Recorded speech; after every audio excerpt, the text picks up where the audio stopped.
A fortuna do monarca. Fidel Castro é rico? Tem uma fortuna escondida? Dispõe de uma conta secreta num paraíso fiscal? Está cheio do ouro?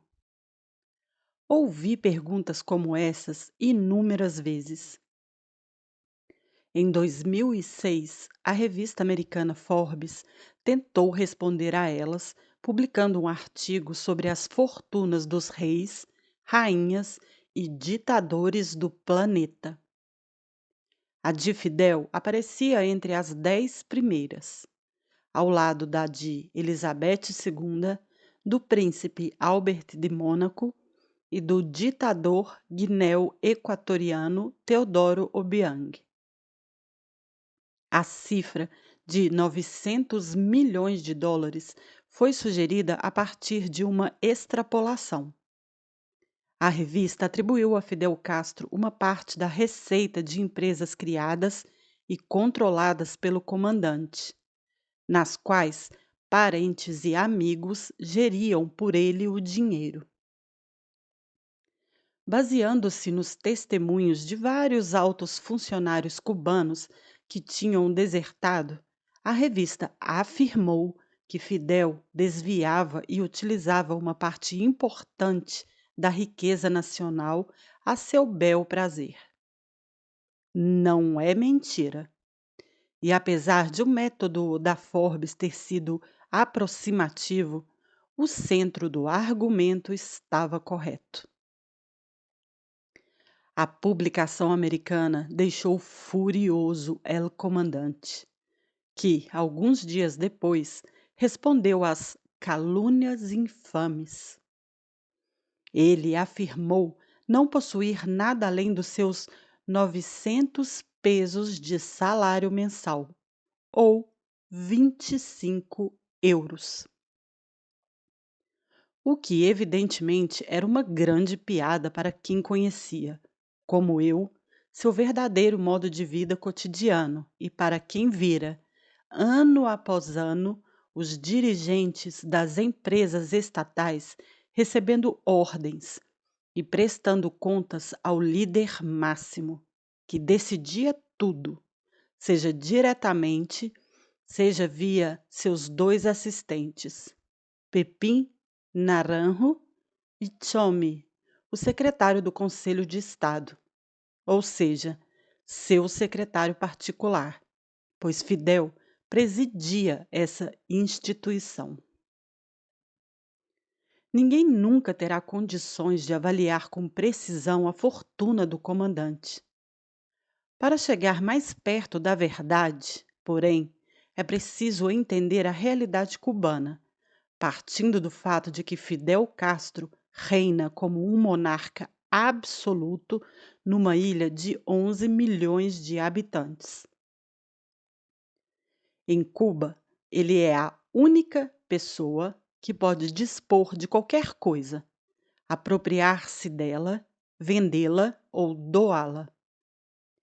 Sozinho, com um golpe de caneta, pode autorizar a criação ou fechamento de uma empresa estatal, na ilha ou no exterior. Reunidas em conglomerados, todas as sociedades nacionais são geridas como empresas privadas e postas sob o controle de 3 instituições principais: o Ministério das Forças Armadas Revolucionárias, MINFAR, dirigido por seu irmão Raul até 2008. O Ministério do Interior, MININT, vigiado de perto por Fidel. E o Conselho de Estado, presidido por ele. É Fidel quem nomeia os responsáveis e os demite. Na prática, esse modo de funcionamento faz de Fidel o grande CEO da Holding Cuba, de organograma concebido por ele, aliás. Quantas vezes o vi em seu gabinete transmitindo diretivas econômicas a Pepín, a Txomi ou a Abrantes, o ministro do Interior, a respeito da venda de tal ativo ou da criação de tal sociedade de fachada no Panamá, para contornar o embargo americano. Cuba é uma coisa de Fidel.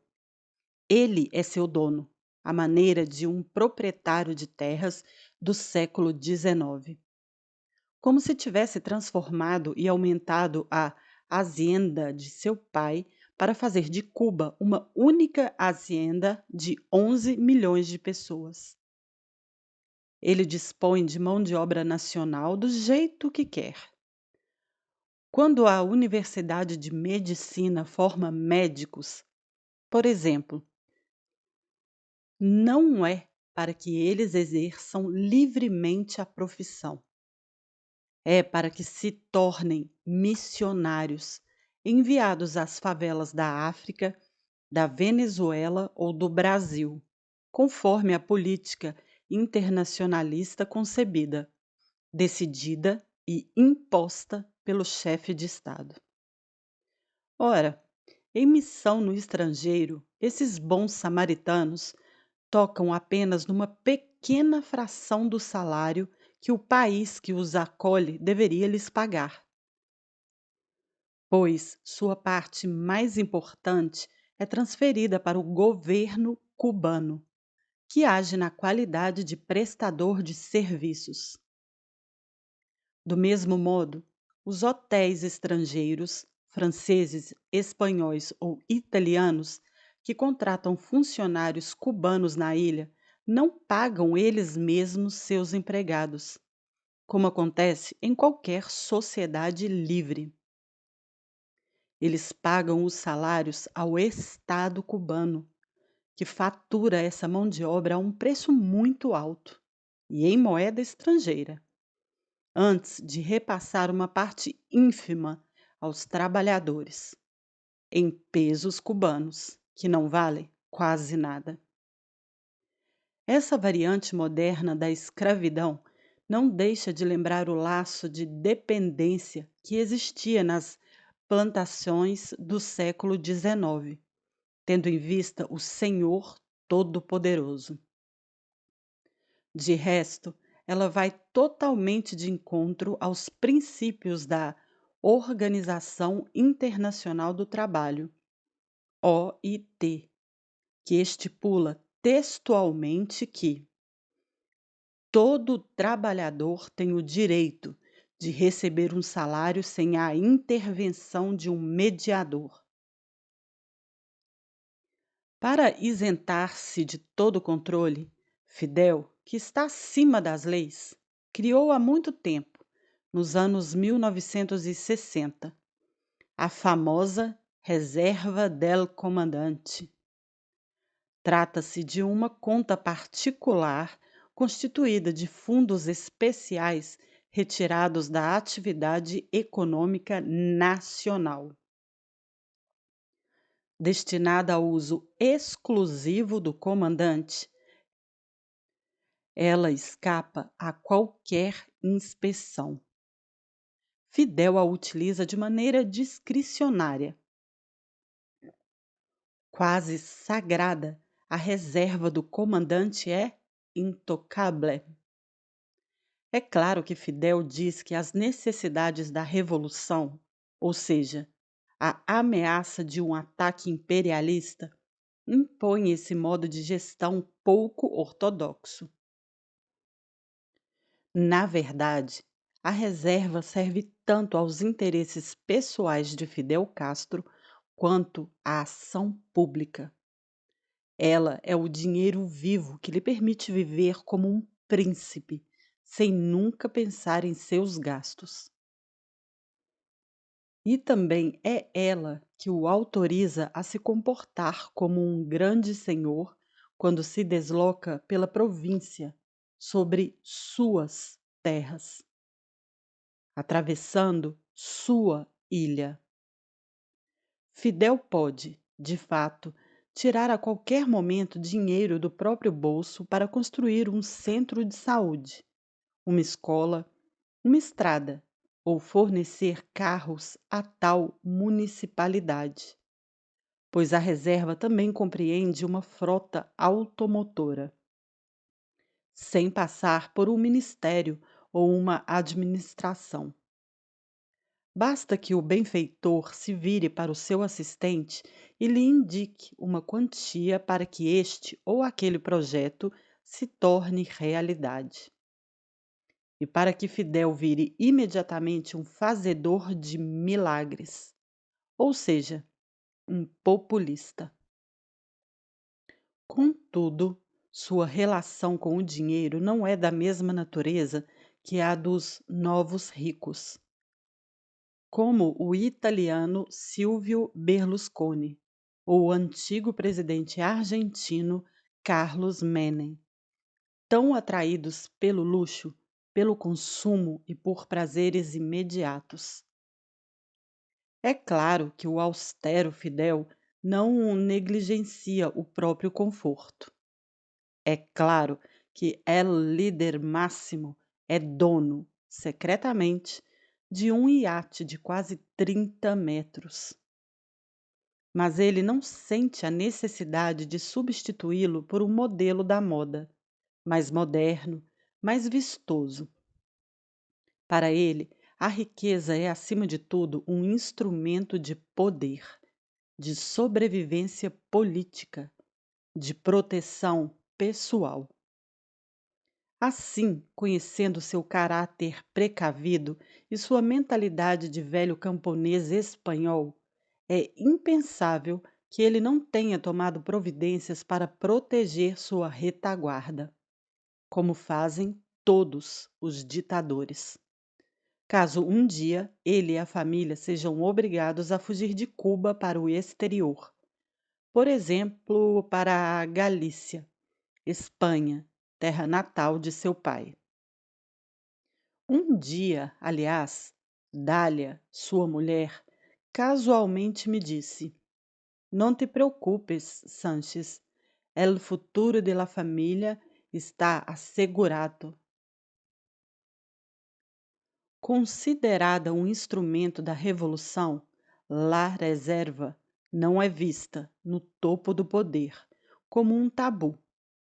Ela é mencionada normalmente, sem perífrases, na frente de Fidel ou por ele mesmo. Não é um segredo de Estado. O segredo, em contrapartida, é o montante da reserva. Desde que existe, isso é, desde os anos 1960, ela é constantemente abastecida, à medida que El Comandante recorre a ela. Quando Cuba dependia das subvenções provenientes da União Soviética, era comum ouvir Fidel dizer a Chomi, seu secretário particular, que tirasse dessas subvenções uma quantia de X milhões de dólares, pois a unidade monetária de Fidel é o dólar, para colocá-la na reserva. Do mesmo modo, El Líder Máximo podia dispor do petróleo soviético como bem queria, dar uma parte à Nicarágua ou vender outra ao mercado negro para gerar liquidez. Com o ouro negro venezuelano cedido por Hugo Chávez a Cuba por um preço amigável, tenho certeza de que esse modo de gestão discricionária se manteve. De grão em grão, a galinha enche o papo. Uma unidade de produção de perus e uma fazenda de criação de ovelhas eram utilizadas para os mesmos fins: aumentar la reserva. Podemos acrescentar a tudo isso os negócios realizados em Luanda durante a Guerra Civil Angolana, no Candonga, o famoso mercado negro angolano, onde os cubanos foram muito ativos por 15 anos. Eles também alimentavam a reserva do comandante. Quando o artigo da Forbes foi publicado, o historiador Eusébio Leal, muito próximo de Fidel, entrou em cena para defender a reputação do comandante. Como prova do desinteresse do líder máximo, revelou que nos anos 1990, Fidel o havia encarregado de distribuir a museus e centros culturais 11.687 presentes recebidos por ele, entre quadros, joias, objetos de marfim e tapetes valiosos provenientes de 133 países. Talvez seja verdade, mas isso não prova nada, pois eu mesmo vi diamantes contrabandeados no gabinete de Fidel. Originários de Angola, tinham sido enviados por Patrício de La Guardia e Arnaldo Ochoa, respectivamente, chefe da missão do MNIT e chefe da missão militar cubana no país africano em guerra. Eram diamantes pequenos, dentro de uma caixa de charutos Coíba.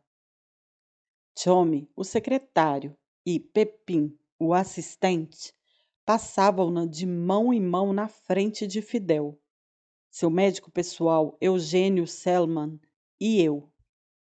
Ainda guardo aquele diálogo na memória. Bom, Pepim, você sabe o que fazer com eles. Venda no mercado internacional.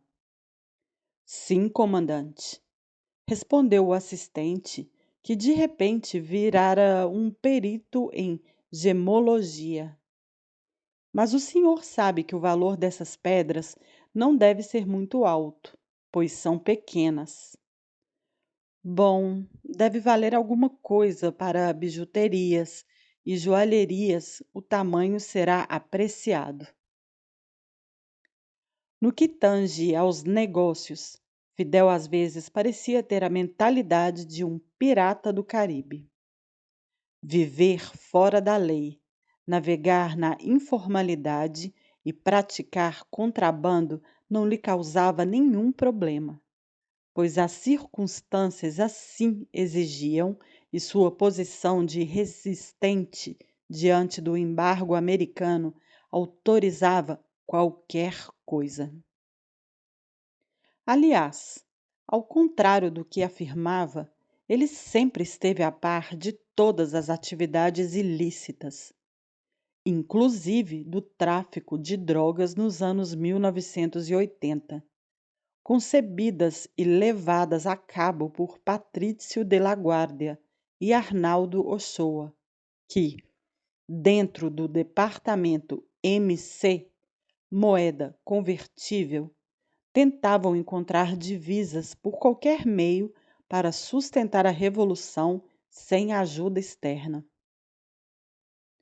Da mesma forma, Fidel tinha conhecimento das atividades paralelas do ministro do Interior, José Abrantes, que fabricava jeans leves falsificados em fábricas clandestinas, onde prisioneiros cubanos trabalhavam, e que traficava Chivas Regal adulterado para comercializá-los no mercado negro do Panamá. E isso sempre com o mesmo intuito: irrigar a reserva do comandante em chefe. Fiquei sabendo de todas essas operações comerciais porque Fidel e seu círculo as mencionaram na minha frente por 17 anos a fio, e porque Pepim e Tchome, com quem eu trabalhava no cotidiano, regularmente prestavam contas ao comandante em chefe sobre esse tipo de assunto, sem temer minha presença, pois, de fato, eu pertencia então ao círculo mais íntimo do chefe. Seja como for, o mais belo golpe de Fidel talvez tenha sido ordenar, em 1980, a reativação temporária da mina de ouro de La Dolita, situada na Ilha da Juventude, a grande ilha com formato de panqueca, localizada ao sul da costa cubana. Depois de terem esgotado seu filão, os espanhóis a tinham definitivamente fechado, na época colonial. Mas quando ficou sabendo que o curso mundial do ouro vivia um boom, Fidel decidiu verificar se, porventura, os instrumentos modernos não permitiriam extrair de ladolita um pouco de minério residual que tivesse sido negligenciado. Sua intuição era excelente.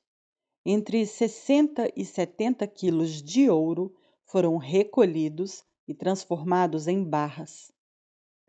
Vi-as com meus próprios olhos quando foram levadas ao palácio para serem mostradas a Fidel.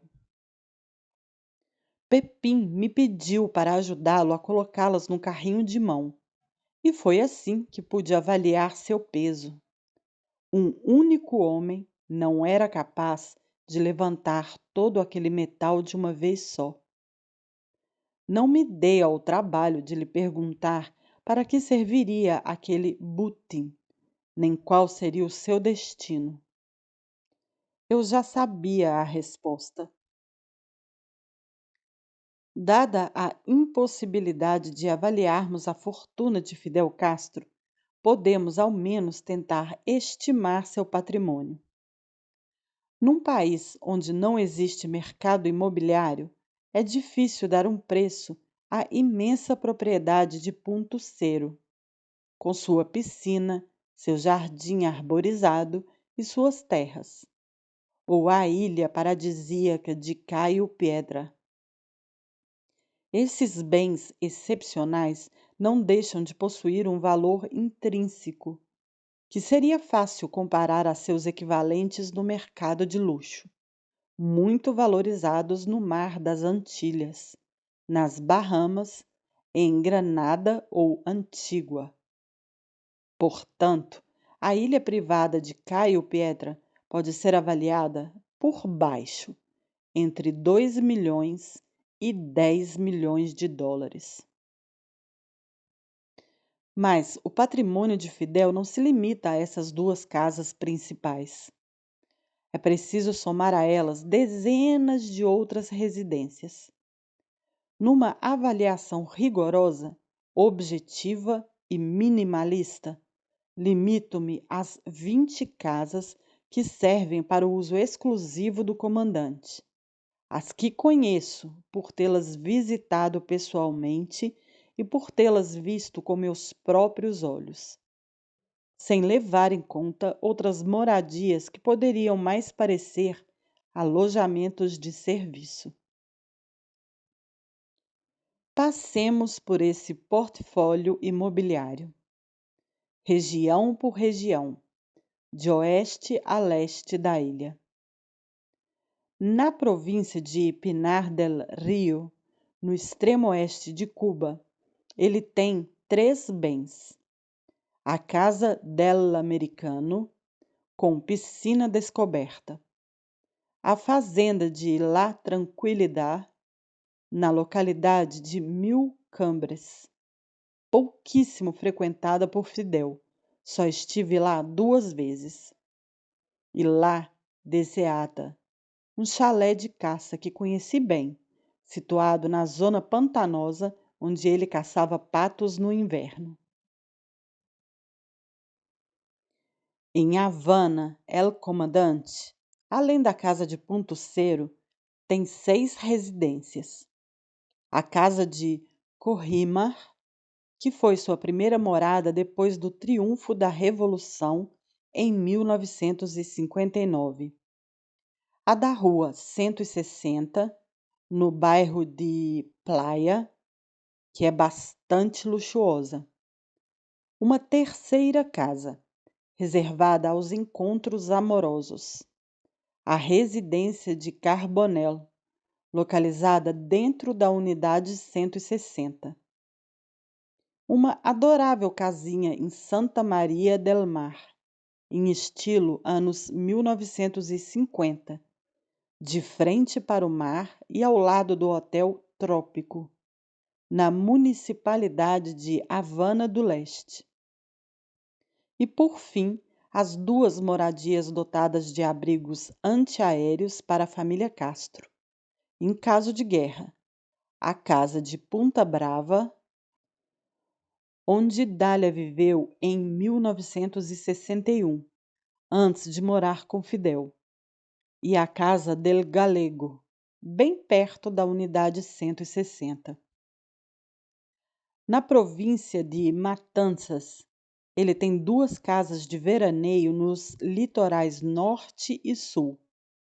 Ao norte, uma residência no coração da estação turística de Varadeiro, muito estimada pelos filhos que teve com Dália, pois ela fica de frente para a praia. E ao sul, La Caleta del Rosário, na Baía dos Porcos, onde uma marina serve de porto de matrícula ao iate Aquarama II e ao resto da flotilha privada do comandante.